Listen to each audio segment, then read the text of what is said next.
We'll start the topic right away. So first, I would like to introduce the topic. It is the first. We are going to discuss about the surgical approach of glaucoma. We are going to discuss about trabeculectomy, valve implantation, and also the management of glaucoma, surgical management of glaucoma in childhood, in children. So first I have declared that I have nil financial interest in any of the procedure or technology I have is shown in my presentation.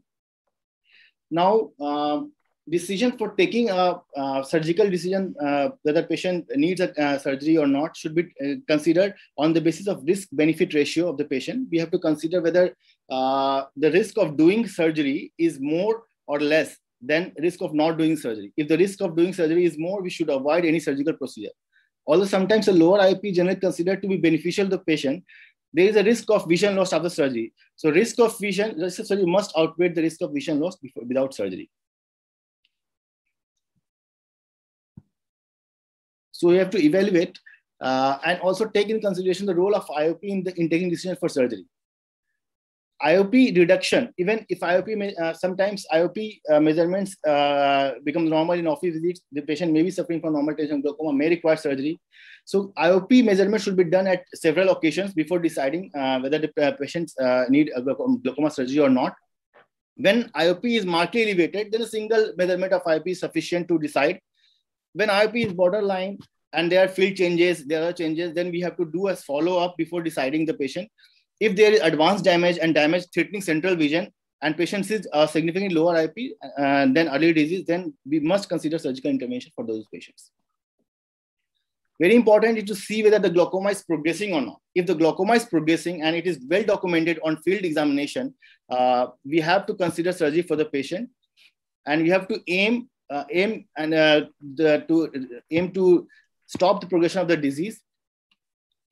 Some patients have a greater risk of the progression of disease. For those patients, the threshold of surgery should be lowered, and we can go a little, we can decide a little fast for planning surgery. Patients with advanced damage, we can right away plan the glaucoma intervention if the pressure is not controlled and we think that the glaucoma is going to progress. There are certain risk factors of glaucoma in which early surgery may be needed, like sometimes older age with advanced glaucoma, patients with diabetes, female sex and female patients with migraine, they tend to progress very rapidly. High IOP, pseudoexfoliation is also a big risk factor. Presence of disc hemorrhage and presence of recurrent disc hemorrhage is an indicator that this patient is going to progress. So in such cases, the lower IOP is planned, and in such cases, we have to lower the threshold for the surgery. If the other eye has lost vision because of the glaucoma, then in such cases also we should have to lower the threshold of surgery.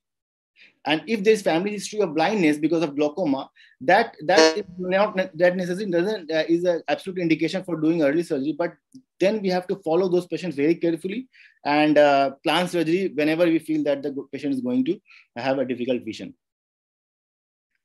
So indication for surgery is when your optimum medical therapy and laser therapy fails to control the IOP and the condition is progressing.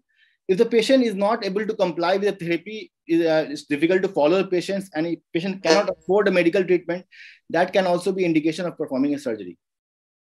So surgery can also be planned on the basis of socio-economic status and logistical constraint. Patients who are not willing to use medical therapy and they are not compliant, in such cases, the patient surgery can be tried earlier.